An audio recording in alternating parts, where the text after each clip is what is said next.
Alright, what's up y'all, TakeOver here. As you can see by the title of today's video, here to talk about everything you need to know as a center in Comp Pro-Am for NBA 2K22 Next Gen. So, in today's video, we're going over dunk animations, badge loadouts, rotations, including triangle and stack is what we call it. It's weak side and strong side. We'll explain that when we get further in the video. Securing box outs, paint mash tendencies, watching how the person that you're playing against as a center on the other side ends up going with the paint mashes, because as we all know, pump fakes can get pretty toxic and you got to really watch their keys, watch their tendencies.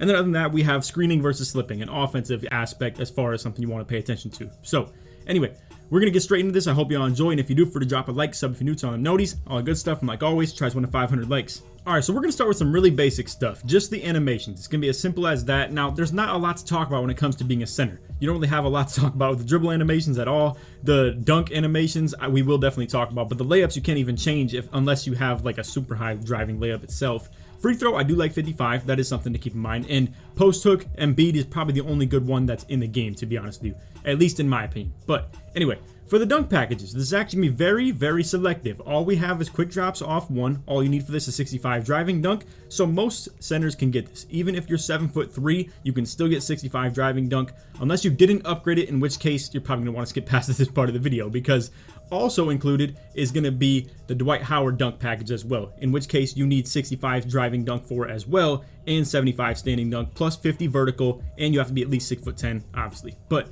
this has some really quick and aggressive dunk packages. I love them. I'll show a clip of all this stuff in the Pro-Am arena, just me kind of dunking around and showing you the animations that fire off. And whether you're skeptical of that, of me just doing it in the Pro-Am arena, it's definitely what happens when you take semi-open dunks in-game as well. So I had that Shaq package on right here. I had also both of the regular and rim pull standing dunks equipped as well, and I had to take these off. These super slow animations right here that just take way too long. You turn around and all types of goofy stuff like that. It just takes way too long. You can't afford to have these on at all. Like that one right there gets blocked like crazy. Same with that one as well. And then again, just all of these are just a little bit too slow for my liking. Whereas this Dwight Howard package, it has so much quick stuff in it. You can see, like, I mean, this is some aggressive stuff right here, including this one right here. I mean, look at that, bro. It's devious. It's crazy quick. So again, it's just quick drops off one for the 1 foot moving dunk packages, and then we also have the contact dunks as well. If you can get elite standing bigs as well, that's really nice. Most 7'2s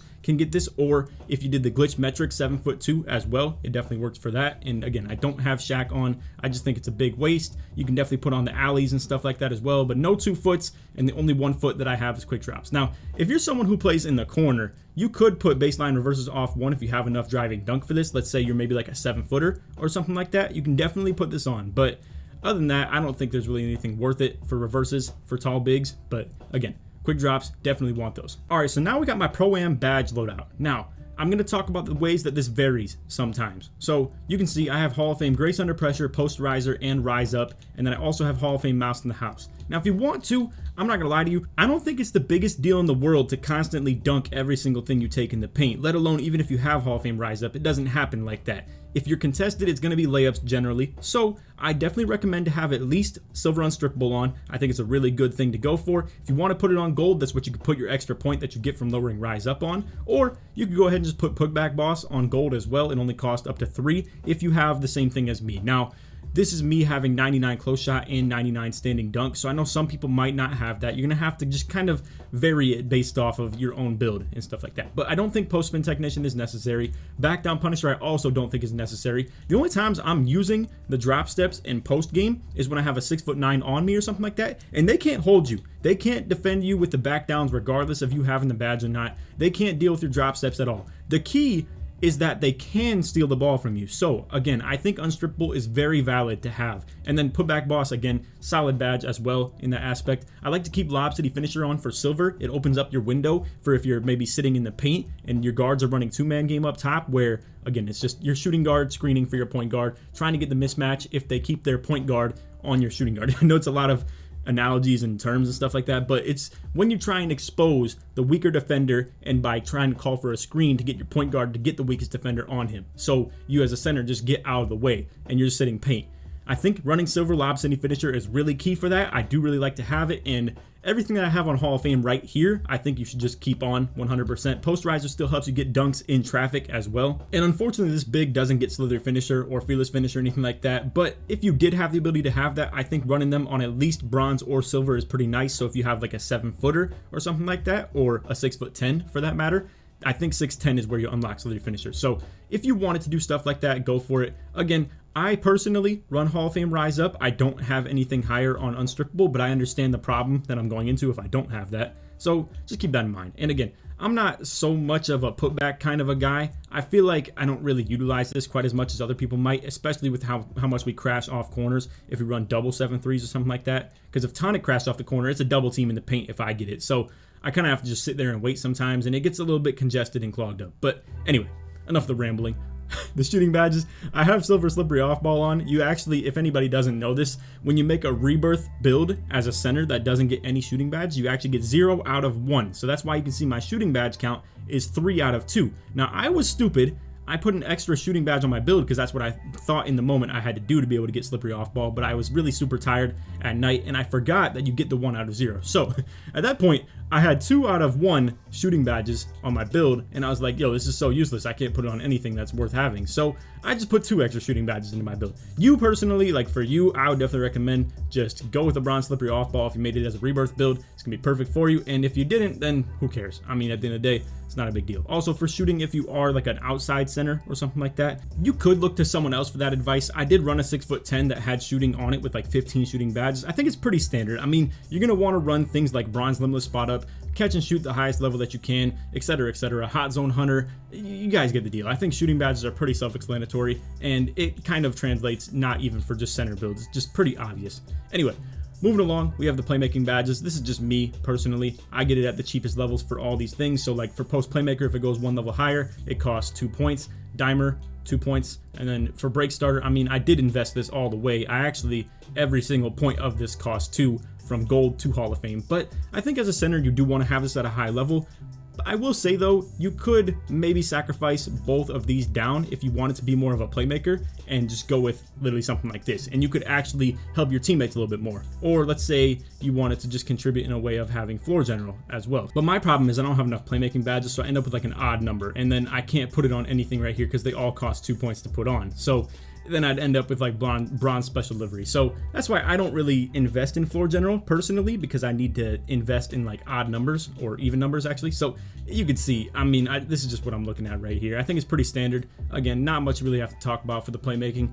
For defense, I have a lot of new theories and new things I've been testing, and I'm loving it, bro. Now, for the longest time, I've been running Bronze Hustler. That's it. And I've maybe been running like Silver Worm because it's just what's been the most affordable. And then at that point, I would run Hall of Fame Intimidator, I would run Gold Chase Down Artist, and then Gold Pogo. And then this extra point kind of varied. It would be between things like putting Chase Down to Hall of Fame, Interceptor to Silver, Hall of Fame Pogo Stick I would maybe try out sometimes. Maybe I would put the Hustler up to Silver, Worm up to Gold. Instead, I have a whole new outlook on things now. So I have been playing a little bit with this right here. I didn't put a whole lot into Pogo Stick, and I've been trying out Bronze Chase Down Artist. First of all, let me talk about Bronze Chase Down. It works really well, and I was hating on you guys for telling me that because I was like, yo, I'm playing Hedge. What the heck do y'all think I'm gonna come out here with Bronze Chase Down Artist for when I literally have to cover the whole court from top of the key to paint? But it actually does perform almost the same way that Gold does, honestly. And I feel like, if anything, it sounds stupid. It sounds so stupid, but it almost feels like it performs better, bro. I'm so serious. But anyway, moving along, I want to talk about why I think it's worth doing this, because I am running everything to do with rebounding in this game right now. Gold Hustler was a huge addition versus me having bronze. My dude would jump like an absolute idiot. He just is so slow and lumbery when I have this on bronze, and I put this on gold. My dude is flying around the court, jumping super high, lunging for rebounds like crazy. I think you have to have this badge on a high level as a rebounder. I almost regret not even having the ability to have it on Hall of Fame, because I would invest in that if I could. But anyway, I have Hall of Fame Box, Hall of Fame Brick Wall, Rebound Chaser, Worm as well. It goes crazy, paired with Box Out Wall. We'll talk about the takeovers in just a second. And then I am, yes, going to drop this Intimidator down to gold. I don't think it's worth the investment of going to Hall of Fame. I'm not in the hedge defense. It doesn't really matter that much. Maybe if I start getting greened on in the corner more, I'll maybe put this to Hall of Fame. But for now, I don't really think it's the biggest deal when it comes to my badges. And if I start getting mashed on a lot too, maybe I'll reconsider. But anyway, for now, we literally have bronze badges on Chase Down, Interceptor, and Pogo. And then we also have Tireless Defender. Maybe when I get my extra badge point for hitting level 39 this season, I'll just take Tireless D off and put it on, let's say maybe I could just go to Pogo Stick on gold or something like that. I'll probably do that. But we'll just play around with that type of stuff. I'm not exactly sure yet, but that's how my outlook is on badges for now. For takeovers, I was a big fan of See the Future for the longest. I thought it was really cool that if you ran this on double as well, it would pop up instantly as soon as the shot goes up. But at the end of the day, there's not a whole lot of ground you can really allow yourself to cover as a 7'3". With box out wall though, you absolutely just shove people out of the way, even with single and especially with double. And when your team actually gets team takeover and you're not the one to pop it, it goes crazy, bro. It's insane. I highly recommend running double box out wall. As you can see, the description on it says allows you to block out stronger players or swim around them to secure more rebounds. Now, the worm part of it is what goes crazy, bro. The worming with box out wall is insane. It's literally unstoppable. And I mean, I actually had an encounter where I had box out wall and someone else had box out wall as well activated, and they wormed me with it too. It was crazy to see, bro. I'm like, yo, the badges, the takeover is literally called box out wall, and it just didn't let me get a box out. But again, that's more so to talk about the worm aspect of it. It's crazy good. So anyway, one last look at our attributes real quick. I just want to let you guys see what I'm working with for the build.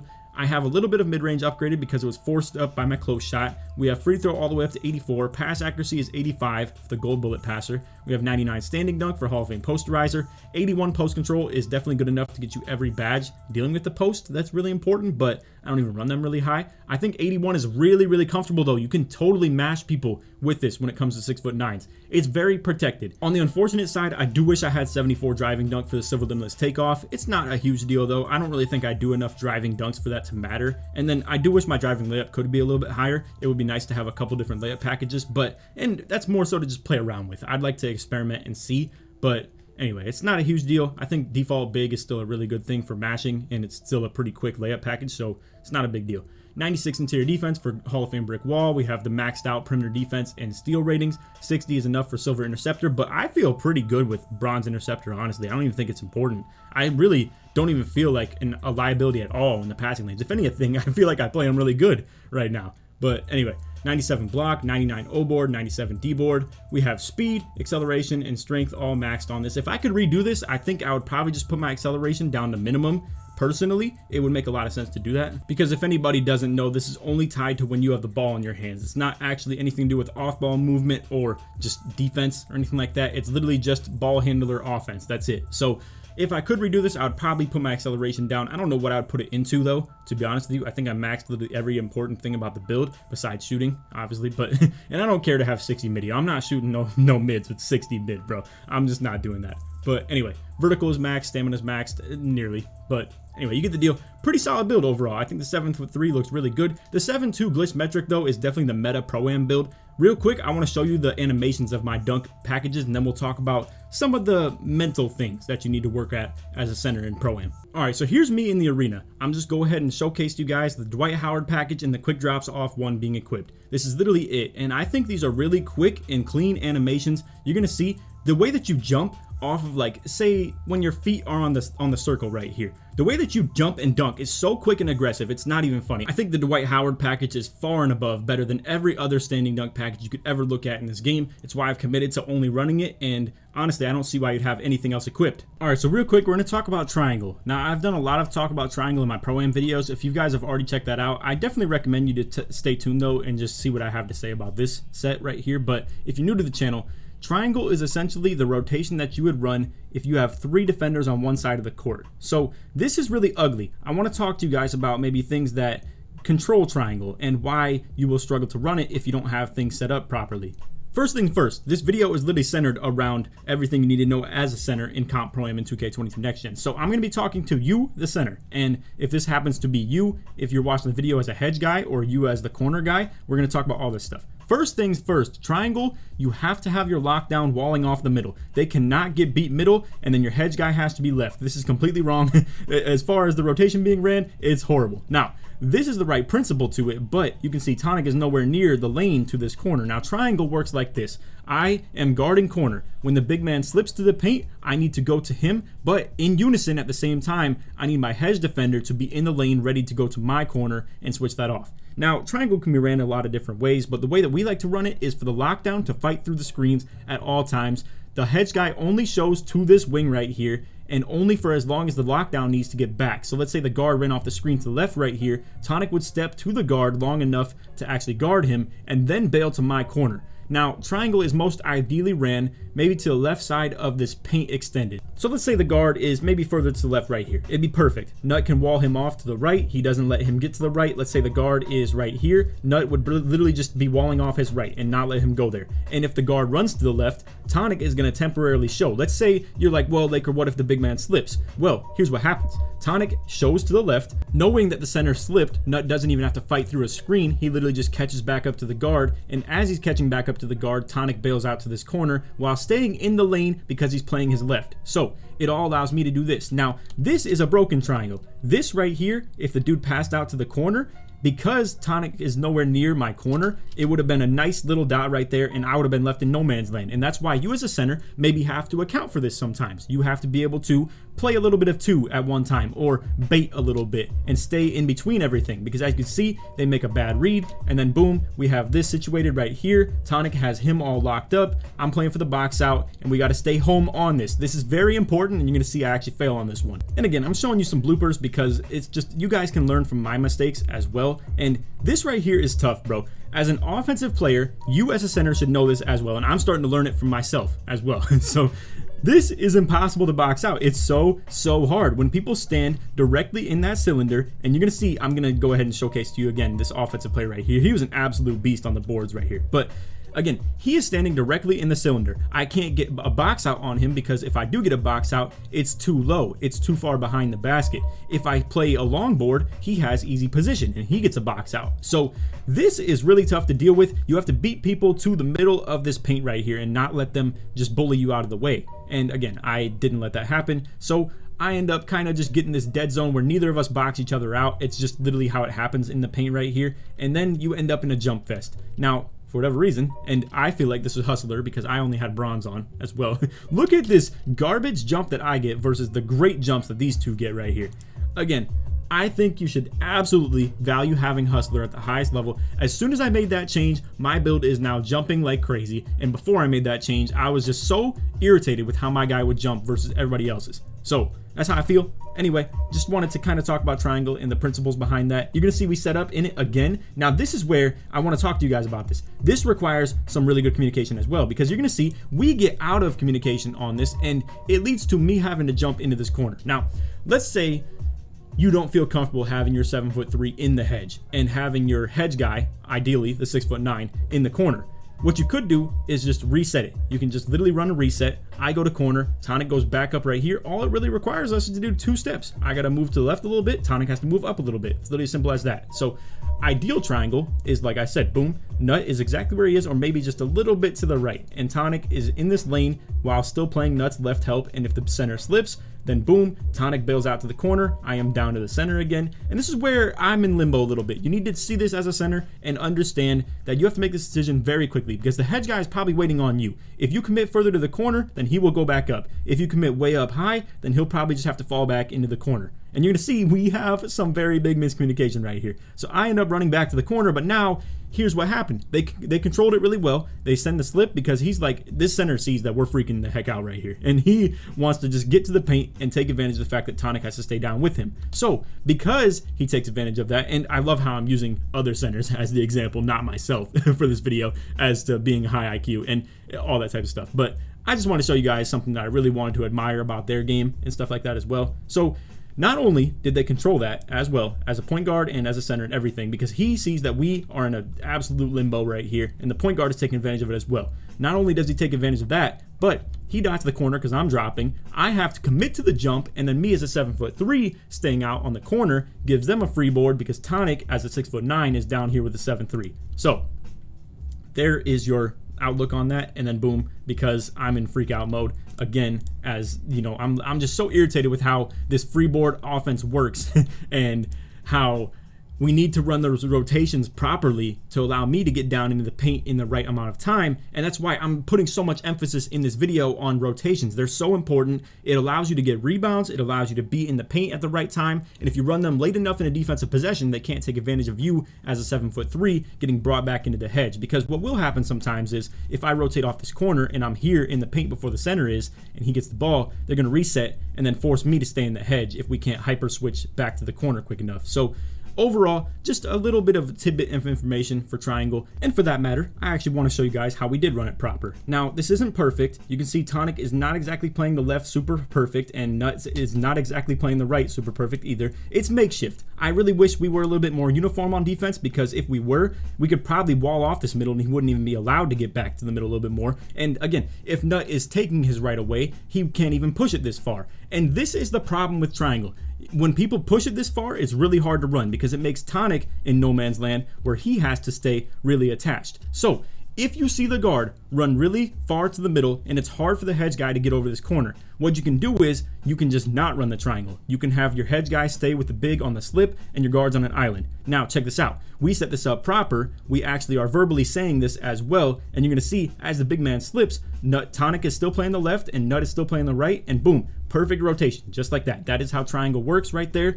I send off the corner. Tonic is still in the lane to my corner as I'm going, so he can't throw this, and then by the time that he doesn't have the time to throw it, Tonic can just commit to the corner fully, as you can see he does right here. So perfect run of the triangle. It ends up with a horrible shot and they don't end up scoring in that possession, and we're looking good off that. Now I'm going to try and find you guys a stack possession. Stack is when you have 4 defenders involved in this rotation and it's toward the strong side, we call it. It's where the more spot ups are. So I'm gonna try and find that real quick for you guys. All right, so this one isn't perfect, but I will find a perfect one after it. I just wanted to showcase this really quickly because it can be done in makeshift aspect as well. So what you're gonna see is this is stack. It's when me and Kitchen as the 2 defenders on the wing side, we call it strong side because this is where more spot ups are. Some NBA terminology is strong side is this side because that's where the ball is, but we like to call this strong side once again, just because it's where more spot ups are. So anyway, what you're gonna see in stack is you have the flexibility to do this. It's either Tonic, when he sees this situation, can either stay with the center in the lane, and if he ends up doing that, then I can just bait and go back to the corner because I can still afford to get jump contest out this corner and stuff like that. It's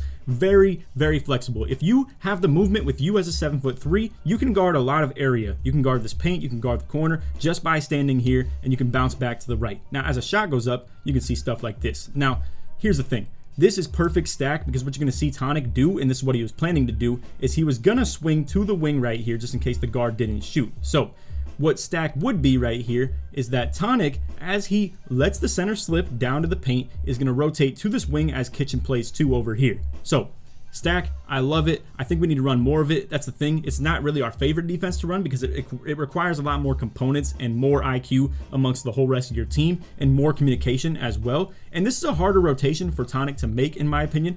On triangle, you can just sit in the lane while still playing hedge. With stack, it's a little bit harder. You're playing sort of sides to an extent. You're really staying up on the guard pretty high, and then it's putting a lot of pressure on your 2 guard right here, or whoever's playing the wing for you is going to be trying to play 2 guys at once. And you can see Kitchen's doing a really good job at that. He's staying in a lane right here. If the guard were to have passed a corner, he's still there for me. And if the guard passes to the 2 guard right here, he can commit to him fully and still give me the time to get back to the corner right here. Or once again, the whole point of stack is for Tonic to swing to this wing right here. I commit to the paint, and then Kitchen, who was originally on the wing, commits to the corner. So it's literally as simple as this. It's like a counterclockwise rotation in this situation. So it's Tonic here, Kitchen here, me here. Literally simple as that. So, and then Nut will just always follow through. Now, this is another thing with stack. You can try and take advantage of guards who are maybe a little bit more hesitant to pass or don't have the extreme passing IQ. You can see this guy right here. He's dribbling like crazy. And a lot of you guys know, some of these dudes are very, very scoring-oriented guards. So what you can do in stack sometimes is do what Kitchen did right here. You're playing really baity. You end up double teaming a little bit right here. Now, unfortunately, when you're running hesitant like this and maybe Tonic isn't exactly super close to rotating right here and you're committing 2 to the guard, you're going to have me rotating a little bit late because, as you can see, if this pressure gets forced on Kitchen even more and longer to stay in the area of these 2 guys at once, he kind of has to commit fully at some point in time. So one of your guys in stack has to rotate eventually to this wing, and that's one thing that you really have to keep in mind, because it keeps me as a center in limbo because I can't get down quick enough for the rebound. Thankfully, it bounces really long, but stuff like this needs to be ran properly and executed perfectly for you to be able to get this box out, because I need to comfortably be able to run down to this paint before the center can get there, because as you can see, he beats me to the paint. He's sitting in that dead zone like I was talking about, and it's impossible for me to get a box out now. Now we're playing a numbers game where I have 2 guards in my corners, and this is going to be really tough. I mean, Kitchen and AK cannot like really help in the rebound that much, and thankfully they just end up not crashing extra people off the corner. This is really a bailed out situation, because in these situations, if this is our team, we absolutely have to crash offensive rebounds off this corner right here. 2 guards that have 25 rebound, you gotta crash off the corner here. I mean, it's just crazy talk not to, if you ask me. All right, so next up we have makeshift stack. So this is gonna be something that's another thing that can be done on the fly. We need to call out for this our personal selves, like with the team, because there's stuff like this that happens where, once again, our team is just not very cool, calm, and collected and uniform when it comes to our defense. You can see Nut really tries to fight through really hard, even when we're running stack or when we're on the stack side. So we don't run a lot of strict rotations. I wish we did more, I'll just say that much, but as you can see, like all types of bumpage going on. Right here, this guy gets it past Tonic's head, he doesn't play the passing lane. Now, I have the decision to do this as the center, and this is where, once again, this video is all about you if you're watching this as a center. What you need to do off that corner is make a play. You're gonna have to do something, and you're gonna see this, they put the pressure on Kitchen to really have to commit one way or the other. So what we end up doing is we call the bluff on the center actually making a high IQ read, and what we do is, boom, I commit fully down, and Tonic is going to swing out to this corner instead of Kitchen swinging out. Because again, ideally, if they did this swing earlier in the play or earlier in the possession, it would be simple as this.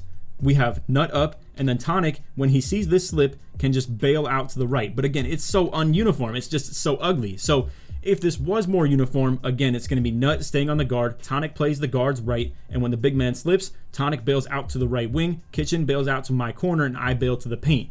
But again, it just has to be cleaner than that. So we still get away with this. This is what can be ran if you do it in an ugly way, and we can just end up with Tonic in the corner regardless. All right, so now for our second to last point, I want to talk about tendencies. So this is mostly talking about paint match tendencies. I want to talk about you on defense watching other centers, and also keep them in mind that they do the same thing here. They're going to pay attention to your tendencies when you're doing the paint mashing as well. So this right here irritated me so bad when we were in the game, because I was catching on to his tendencies, but I didn't trust it enough. I knew that this man had been double pump faking every single time he got the ball in the paint. When you can catch on to their tendencies and take advantage of that, you can make them look really stupid as a defender. And as we all know, you need to jump to be able to get a good contest. If you play hands up D and you're not in like absolutely great position and completely cutting them off in the paint, you're not going to stop them, especially if it's just a 7'3" mashing. So anyway, this right here is going to be stack. I'm going to be running it at this point, even if the rotation can't get there quick enough, because again, we just don't run this like perfectly good.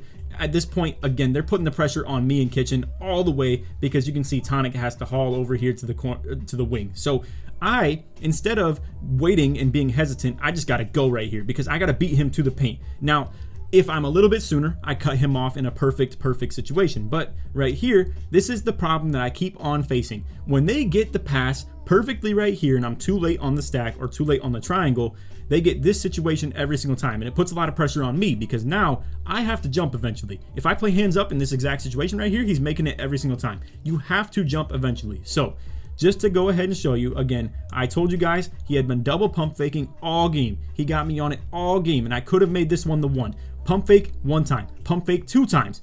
If I wait to jump on the second pump fake and don't go right here, I 100% guarantee that if I stay on my feet on that second pump fake, then jump on the 3rd time that he looks like he's going up, I would have blocked him. We would have had maybe a fast break right here, but instead I give up 2 points in double overtime, and you have to pay attention to stuff like that when it comes to the defense off the corner. But again, this all stems off of if you run proper rotations and get there quick enough, and you can rely on your teammates to set you up to get there quick enough. If I can just go right here and beat him to the paint, then I am looking so much better. Like, let's say my body is right here and I walled him off right now, and he gets a bump animation and he's just stuck outside that cylinder. Now I can play hands up defense because he's further out from the paint as I've met him to, like, in the paint essentially. So it's a really good thing for you to be able to get to that paint quicker on those rotations. Your team being elite on rotations can be so important to paint mash defense. It just is. All right, so now we're gonna talk about screening versus slipping. So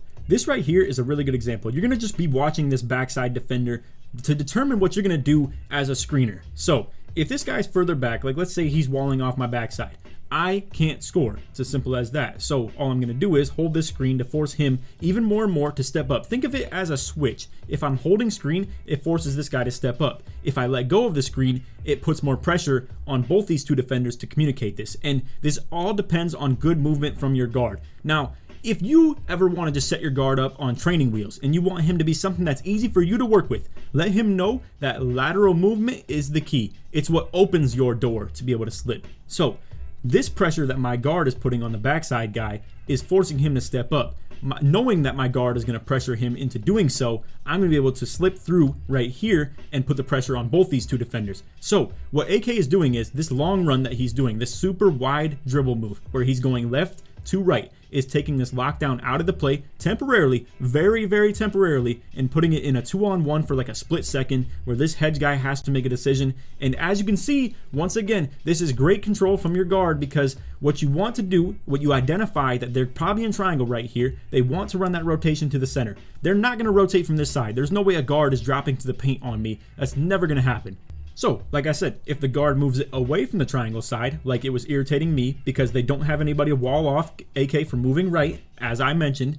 Now, again, this is just bad triangle if you ask me, but either way, some people like to just play two-man defense sometimes, and especially in these late games in overtime as we're down. But anyway, again, guard, control the hedge guy, move at him, and open up the lane for your center. Again, this is late triangle. They're too far away.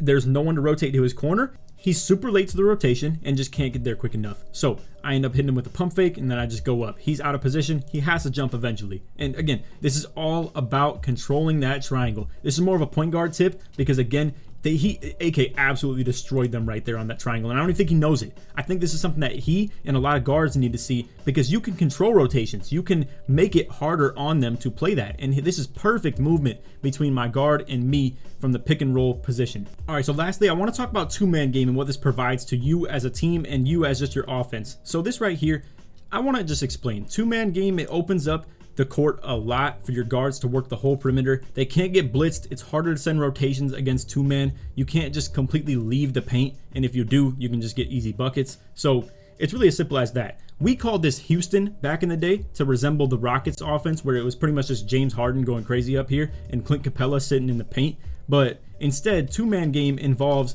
your secondary guard a little bit as well. Now Kitchen, 2 steps open to the wing, and this is a beautiful move by these two right here as well. So 2-step means that you're gonna fake to the middle and move back over to the wing. So what this does is it opens up the lane for your guard even more. So let's say Kitchen were to wrap all the way across.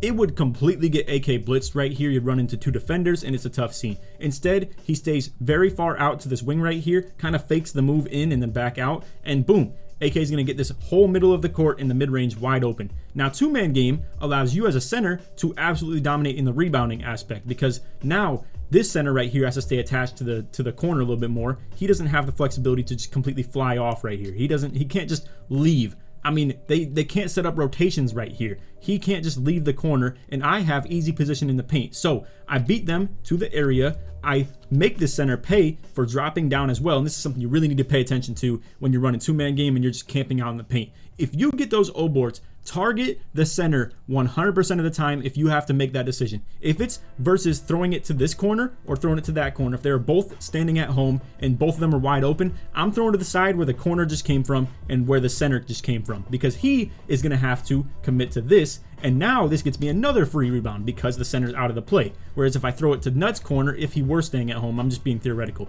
If I did throw it to the opposite corner, instead, Nut is putting that shot up and the center is the second guy to crash instead of the guard. So now, not only is that the thing, but now he has to stay at home on Tonic as well. So I get another easy take off of that. So you want to target that center, and you want your guard to target that center too if it comes to passing and dotting rotations, because it leads to you getting very free rebounds, especially when you're running this two-man / Houston offense right here. So anyway, that's off video. That's pretty much everything that I need to tell you guys. I think ideally I would show you better rotations, but we need to get better at it as a team. I understand it totally for myself, but again, it's just, I think we need to get on it as a team and have a little bit more of these principles down, because you can see, I mean, a perfectly ran stack right here would be beautiful, but it just all stems off your lockdown, then your hedge, then your corner. And if Nut is playing, no shade to Nut, but we call this ego lock stuff, where you're not playing by a system. You're trying to play Superman defense, and I think a lot of you guys can agree that not everybody has the sticks to do that. I think Nut has really good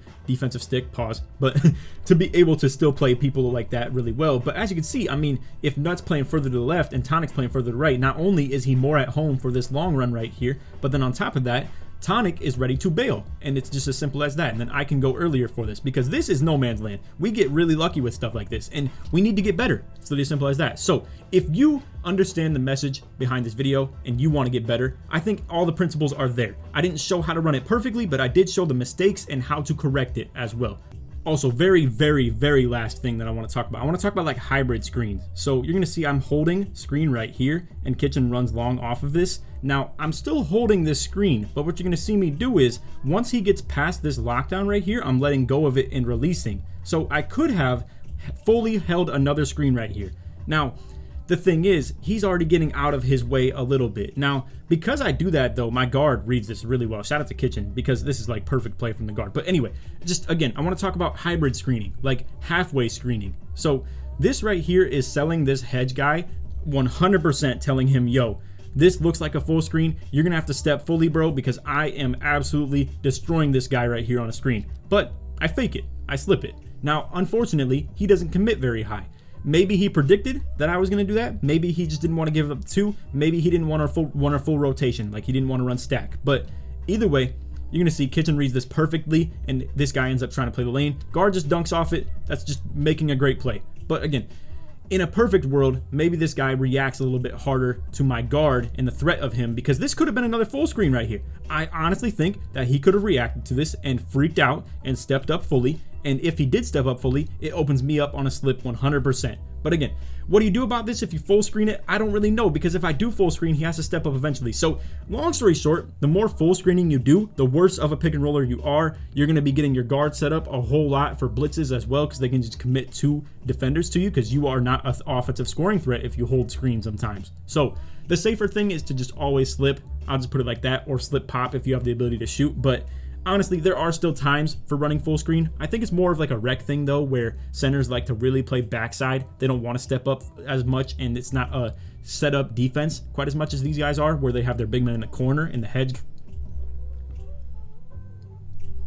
And then the hedge guy is playing pick and roll D. Most times in rec, it's going to be center just guarding center, and he's stuck in the hedge, and then it's a point guard up here as well. So it's a lot harder to play pick and roll defense in rec when you have those positional matchups and stuff like that. But for Pro-Am, again, positional configuration, I guess we'll call it, it's just a lot easier for people to deal with this, because they have a faster guy in the backside, taller guy for rotations and swings and just flying off the corner, and then a better lockdown than a like point guard who's playing rec. So anyway, again, just all types of stuff like that. And then again, shout out to Kitchen for making a great play. Anyway, that is all for the video. We did all types of IQ breakdowns, badges, all the dunk animations, triangle stack, getting box outs, paint mash tendencies, screening versus slipping, and the hybrid screening as well, all types of stuff like that. So anyway, and then another busted triangle. We'll not talk about this right here, but long story short, hedge guy here. Simple, easy as that. But anyway, that is all for the video. Hope you all enjoyed. If you did, to drop a like, sub if you're new, turn on the noties, all that good stuff. Like always, try to win 500 likes. And if you made it to the end of the video, put breakdown or put stack or triangle, whichever you want to do. Breakdown, stack, triangle, whatever's your favorite rotation between the 2 of them. Or if you want to just put breakdown because you like these types of videos, feel free to do any of those as your key to showing me that you made it to the end of the video, if you even care to do that. But anyway, that's all vid. Hope y'all enjoyed. I wanted to do one of these post-commentary Pro-Am videos as well, to an extent, just kind of break down stuff and strictly that. We do a lot of live commentary stuff where you guys hear it and see it full speed, but I want to get on my IQ stuff. I want to be very intellectual when it comes to seeing it full speed in the game and knowing what to do and how to do things about it. So I am definitely going to keep on getting better from an intellectual standpoint in Pro-Am, and I'm looking a whole lot forward to it. Me and AK be doing all types of film study and all types of stuff like that, really keying in on this and trying to get better. So looking forward to it. I hope y'all enjoyed the video. Like I said, if you made it to the end of the vid, put any of the stack, triangle, or breakdown in the comments. Choice sports made all the way through. On that, take it easy, man. Peace.